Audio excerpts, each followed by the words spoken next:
Hey, possibility seekers, it's me. Have you ever wanted to leave the country and live somewhere else? Have you ever wanted to say, screw it, I'm out of here. I want to move to Europe. I want to do something different.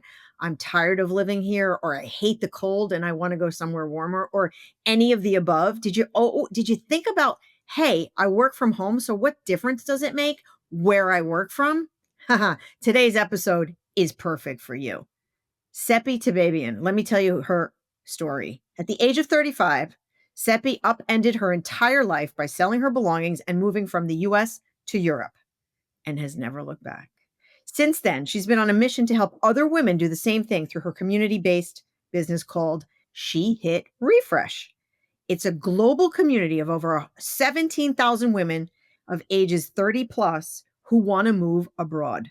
Seppi is also the author of I'm Out of Here, American's Ultimate Visa Guide to Living in Europe, which was featured in Forbes. And it's an in depth guide for understanding the many visa and living options for Europe. By the way, I have it and I refer to it all the time and I tell people about it all the time. It's an amazing reference book. As the daughter of Colombian and Iranian immigrants, Seppi grew up in Houston, Texas, before becoming an immigrant herself to Spain. Through her work, she's proven that it's never too late to hit refresh on your life. Welcome, Seppi. Thank you so much, Monique. I am so excited to be here. I am happy to have you. And by the way, for those of you who want to know, I actually had the dubious distinction of meeting Seppi in person and having lunch with her. Steve and I had lunch with her while we were in Malaga, Spain. And she is as delightful as you can imagine. So she's going to tell us all of her secrets. I'm so excited to have you. You sold everything and moved abroad at 35. Like, you have to tell us about this journey. What is this? I need to hit refresh. Yes, so this was back in 2015. As you mentioned, I was 35, so your audience can do the math on that.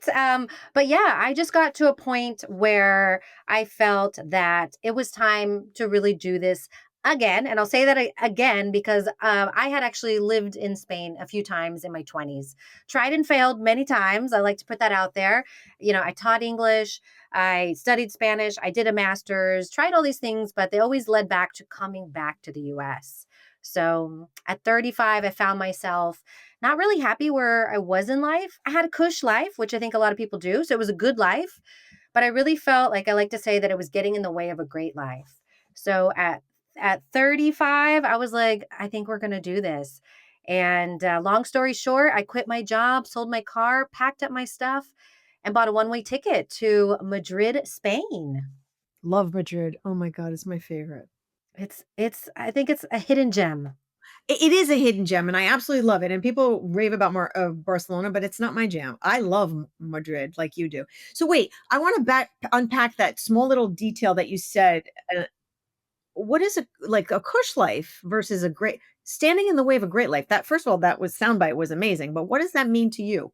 Yeah. So, as I mentioned, my good life felt like my good life was getting in the way of a great life. And that's just to say, I was living in Austin, Texas, and life was good. I had a good job. I didn't have a lot of stressors in my life. I had this routine. Every day was kind of the same, predictable. And a lot of people, I think, live like that. And actually, in the moment, I didn't realize that my life was lacking so much. I was just kind of content with how it was. But that year before I moved to Spain, so when I was 34, I took a trip to Morocco and had a 4-day layover in Madrid. And I hadn't been to Madrid in a few years. That dream of wanting to live abroad had really just been put on the back burner. And those 4 days in Madrid on my way back to Austin from that trip really awakened something inside of me. I honestly just felt like a different person. And I really remember reflecting and being like, oh my gosh, I have been sleepwalking in Austin. Like, I have been living Groundhog Day. Like, that is not how I want to live. I want to feel like this. I want my life to feel like this, how I felt in Madrid. And so for me, that really was the great life, just feeling alive and stimulated and just like wanting to do more than the status quo. And so going back to Austin, it really was clear like I had to leave my comfort zone and security and really take that risk to try to build that great life that I felt was waiting for me. That's amazing. It's funny. I feel so much more alive when I'm in Europe. I feel so much less in the default state. And I think maybe it's because it's out of comfort zone, out of routine, out of same, rinse, repeat, rinse, repeat. You say it's never too late to start over, and, I wanted you to talk about what do you think the self or limiting beliefs that people need to overcome in order to do some of those things that you did? This is such a great question because I don't think it gets talked about enough when we talk about making a big life change, especially something like moving abroad. I know for me at 35, and it sounds so silly to say now, but I felt like I was too old. I'm like, starting from scratch when everyone around me is settled or supposed to be and have it all figured out, right? With the air quotes there. It just felt like an unrealistic idea. Like, who does this? I'm not a college student doing a study abroad, and I'm not going to retire. Like, I actually have real world responsibilities. And so those were fears that I had that didn't go away. And I think these are very common fears for women. So I think in my case, I really just had to convince myself that it's okay to choose another path. Like there isn't just one blueprint to a successful life, a happy life. And I also had to just remind myself that I knew what was best for me, right? Even though the choices I was making wasn't that conventional path that everybody follows, like I just never felt like I fit in that. So I think for women in general to move past some of these limiting beliefs, I think number one is just identifying and acknowledging like what they are and that we have them, right? Like it's okay to say, I'm scared or I feel like I'm too old to do this. It's okay. Like once we identify them, then we can start working through them. And I think after identifying them, talk it out because we can so often feel like we're an only, right? Like we're the only ones that feel like this.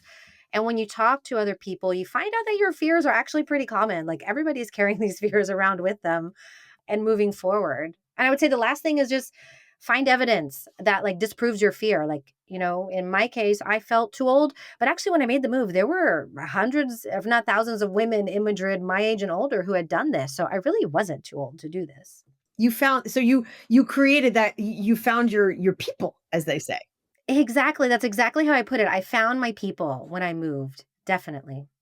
I think for many people, and especially women, we underestimate the power of community, which I know we're gonna talk about in a little bit, and at the same time, we're always afraid that we're not gonna find our people.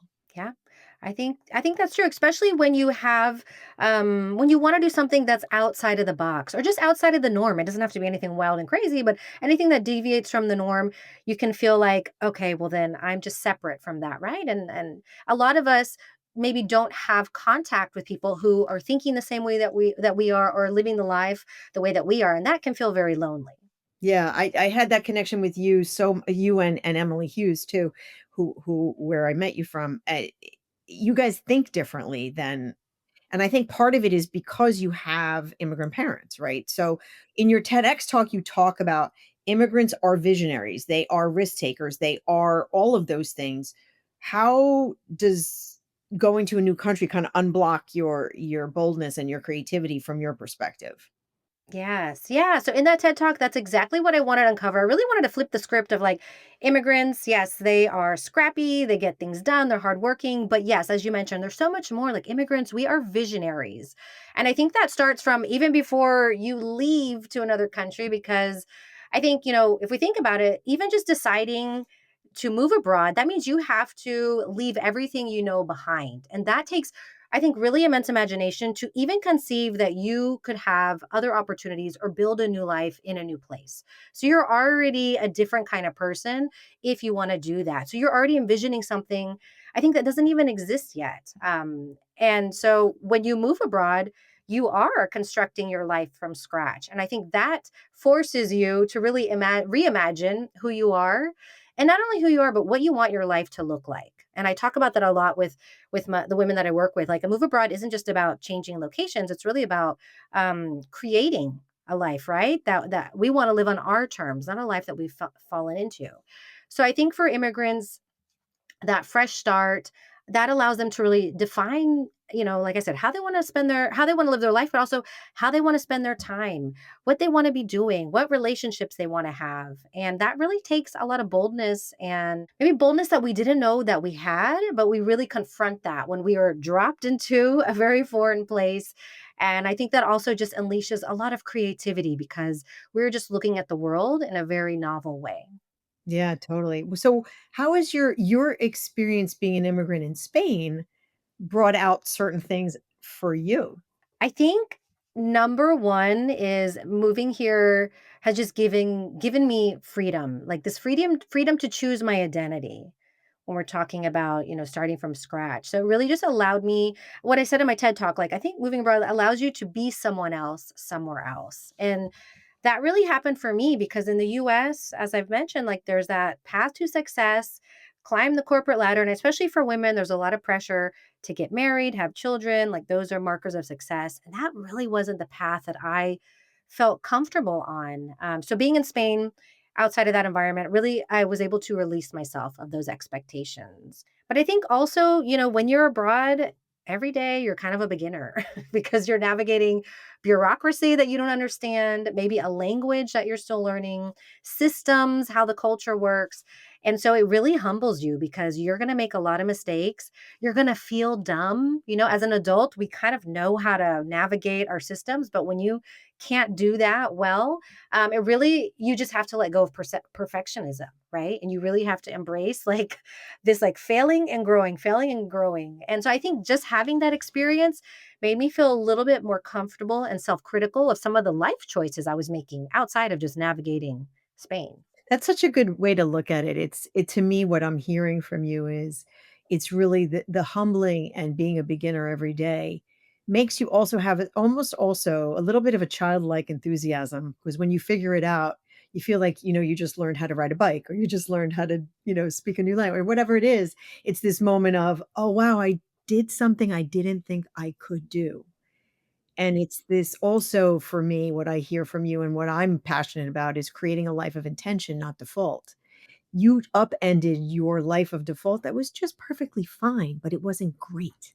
And you didn't settle for okay or just fine or just default. You were like, I want to take control of my life. I want to be a life of intention. And for me, that was like, oh, I met my people, my person, my Yes, woman. my people. My younger self or whatever. But so you and I have the daughter of immigrants, in common as well, and you Colombian and Iranian, very interesting combination. How did your upbringing influence your thoughts on risk and freedom and reinvention and all of that? Yeah, wow. This is an interesting question that no one's ever asked me before. I think, there's probably so many ways that I'm not even aware of how my upbringing has influenced me, right? But I will say, with my parents, I think just especially looking back, when you're younger, you're not really paying attention too much, but now with age comes reflection and, I just looking back, definitely I got to see them take risks, navigate their multiple identities in this country, and just learning more about their immigrant story, like coming to the US, facing hardships, overcoming them, constantly going through that cycle. I think it just makes me feel like I have resilience built into my DNA. Like even when I'm unsure about things, like I can just tap into that. Like I come from a people who know how to figure things out. And so that just really gives me the confidence to be able to roll with the punches. That I think not everybody has innately. And so that's something I'm just really proud of and like honored to be linked to or feel like I have. Totally. And what do you yeah, it's the resiliency. I think that's really the word. You have the ability to just shuck and jive. It's like I can figure this out because I've been through worse. Girl, that is it, 100%. And so nothing can really throw you off course. It's like, of course, I'm going to face hardships and challenges and things aren't going to work out the right way, but I can always course correct and pivot. Like I have the confidence that I can do that. Yeah, and you also have the muscle memory because it's happened before.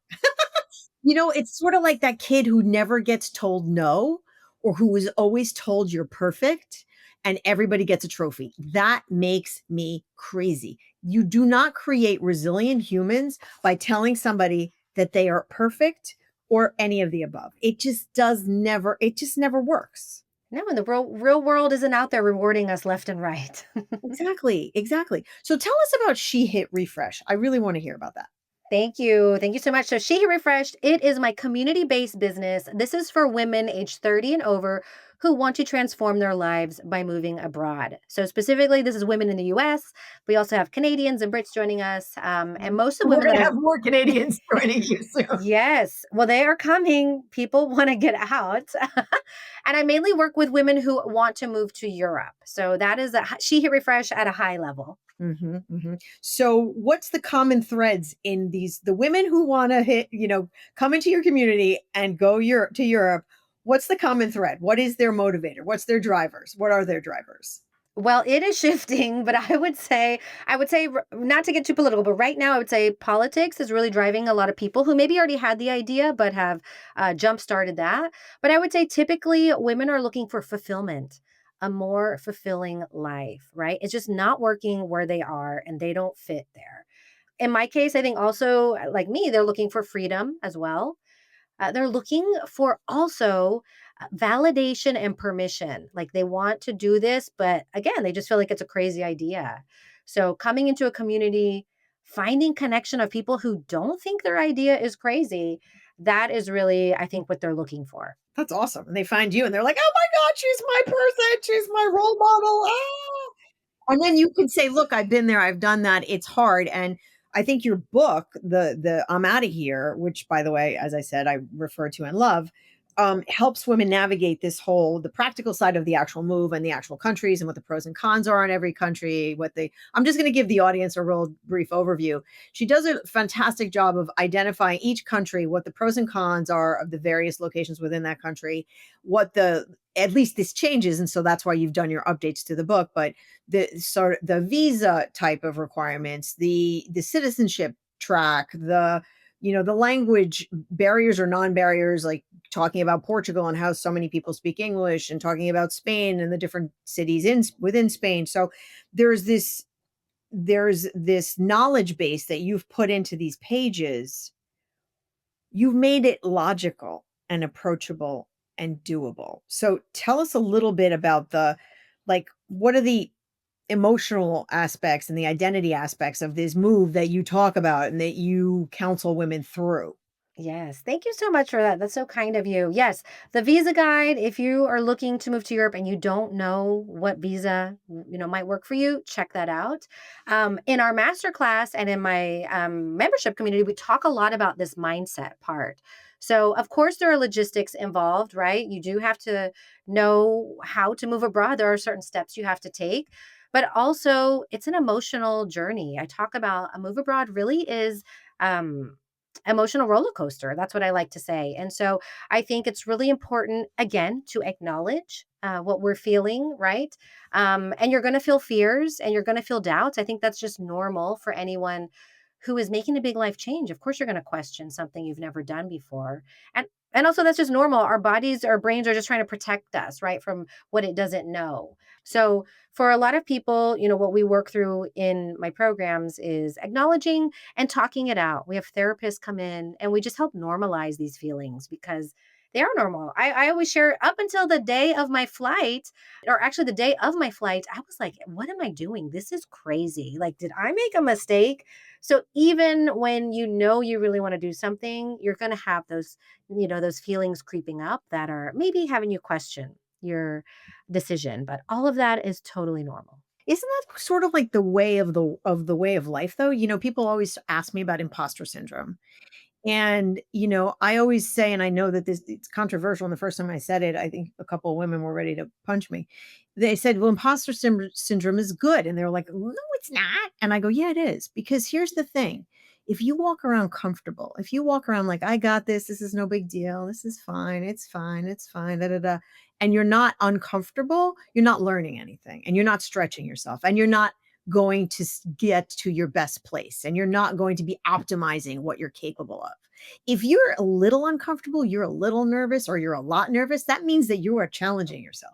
Yes. Oh my gosh. I love that. And I would add, even if you're a little nervous, you're also covering all your bases. You are making sure that you have ticked all the boxes. You're not going in there overconfident and not, and skipping some big steps, right? Yeah, because doesn't I think overconfidence is cocky. So for me, there's a difference between cocky and confident. Confident still says, "I don't know what I don't know, and I'm gonna be okay figuring out as I go." But cocky's like, "I got this," and then you land on your face, and then you realize you're not perfect. That's the person, woman, whatever, that I don't choose to hang out with. Yeah, because we're just human. We don't know it all. It's okay to not know it all. Yeah. Be humble, be open. So, like, I think what your community it sounds like to me, and I need to join your community, obviously, even though I'm not really, yeah. I mean, I want to have the best of both worlds. I want to continue living here and there, right?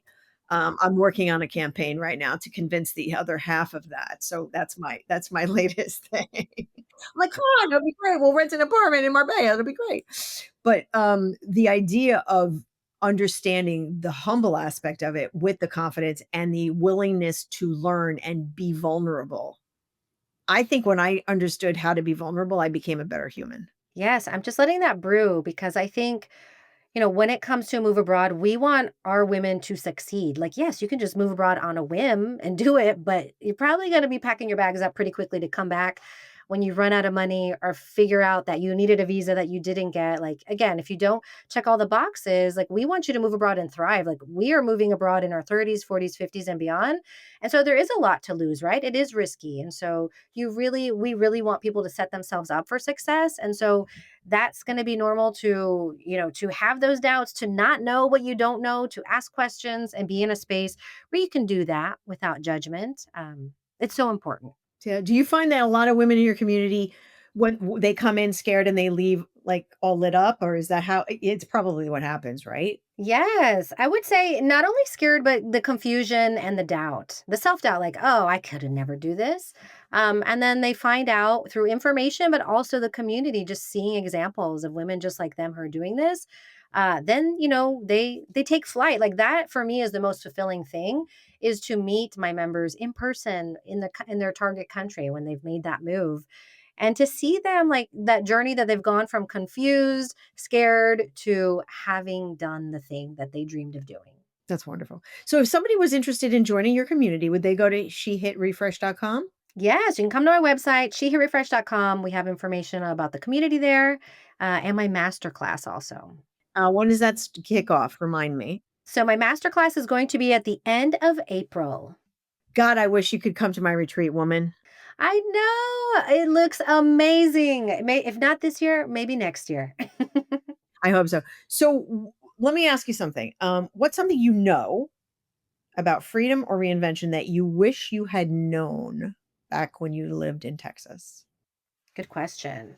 Well, I guess, I just took less risks when I was younger. So I think I wish I would have known that freedom is worth the risk, right? Freedom is worth the risk. As we already talked about, like I was living a life that looked fine, felt fine, but it really never felt like mine, right? I never fit into that box. And I just wish I would have listened to my gut more earlier to really, really take some bigger risks to try to live that great life, right? But I did it at 35, which was fine. Looking back, I wish I would have done it earlier. So is what would you say to your 30-year-old self right now if you had an opportunity to whisper in her ear? You're just like, "Hey, Seppi, little Seppi, what's up? What are you doing?" What would you say to her? Oh my gosh. Well, she was feeling behind in life, which a lot of 30-year-olds do feel. I would have told her, you're not, girl, you're not behind. Like your path doesn't need to look like everyone else's. So just keep going, listen to your gut, and it gets so good. I love that so much. So what does freedom like for you these now, today, as we speak? Well, freedom for me, I have been chasing freedom since I had my first job when I was, I guess, 16 or 17, right? It's not that I didn't want to work, but like having to be in an office or go in somewhere that just did not feel right on me. But obviously, there was no other options back in the day. So for me, freedom today really is about being able to design my life the way I want to live where I want to be where I want to, work when I want to, really just to have that full autonomy over my life and my choices as well. And that's something that I had been chasing for so long. And it's kind of crazy. I kind of have to stop myself and remind myself, like, we're there. Like, we got there. We made it. We created that freedom for ourselves. You built a tribe, as I like to say, and you're sharing. So, like me, you and I are like in this regard also, and that is that we want to share what works with others. A lot of women, I think, some women are like, I figured it out. I want it all to myself. I'm not sharing this secret sauce. I'm like, I got the secret sauce. You want some? You know? Yes, why gatekeep? I want every woman out there to live her best life on her terms. And if I can help in any way, I'm all here for it. Amen. So, what do you think when a woman gets out of her own way and starts in a new environment? What happens? Like, what are you seeing with your community once they get over that, oh my God, my self limiting belief? What am I doing? Am I crazy? And then they get on the other side. What happens? What are you seeing? I love this because a transformation happens. Well, I think once we get out of the noise or like the expectations, right, that have been put on us, I think you get to be in a space where I'm seeing them, they're reconnecting, yeah, with their values. Again, this move abroad is about creating, the life that you want to live. So they get to reconnect with that. They have the space to really just think about what they want, how they want this new chapter of their life to look, right? And they can think about those things without other people's expectations, advice, all the people who are living, I guess, a vanilla life compared to those who move abroad. So they can think about that without outside voices, getting in the way. And I think, what happens is by resetting their environment, then they start seeing themselves differently. They can think, imagine their life differently. They start making different choices. And when you start doing all of that, it's like a domino effect. And that leads to different outcomes. So then they are just leading a very different life that is so much more the life that they had been dreaming of living. So that's that transformation I see happen. It's like the dream that they had comes to fruition. And that's just incredibly powerful. You can't be the same person. I always say, no matter what trip I take, short or long, long is better, but I never come back the same person. You can't. If you are open to that journey and experiencing new things, you will be changed in some way.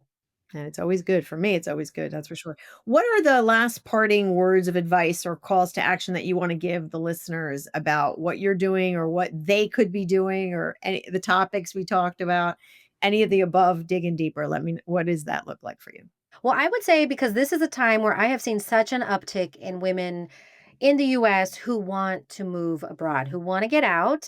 So if what we talked about today has sparked something inside of you, I just want to tell you listen to that. Because not everybody has the idea. Not everybody wants to move abroad. They don't. Not everybody does, but you do. And especially so many women I work with have had this idea or dream for years, decades. Some are like in their 50s and 60s now, and they've been dreaming of this since high school. So if this idea has been revisiting you over and over and over, maybe this is the time to give that idea, a little bit of breathing room if it keeps popping up for you. So maybe this is a sign. That's all I'm trying to say. If you want more information, because a lot of people just are like, I want to do this, but I don't know where to start. We have tons of resources that we mentioned. I would say join my next masterclass for sure. But we have tons of resources on my website and YouTube as well. Thank you so much, Seppi. You are a dream. Thank you for doing what you do in the world. Thank you for sharing what you do with us. And thank you for giving my listeners and viewers something to think about. Possibility seekers, it is possible. Seppi's here to tell you that it is. So, on that note, her contact information will be below and in the show notes and in the blogs and in everything you receive. Say hello to her. And for God's sake, make it a great day. You're in control. Thanks, guys. Bye bye. Thank you so much for listening to Possibilities with Monique de Maio, where we unpack life as a female mover and shaker. If you like the show, please consider liking it or better still, subscribing to it and leaving us a rating. It truly does help. Also, you can pick up my book, The 7 Secrets to Creating a Life You Love, a practical guide for women in leadership. You can find the book, other episodes of this podcast, and how to stay in touch at moniquedemaio.com. DEMAIO. I look forward to seeing you again soon. With gratitude, Monique.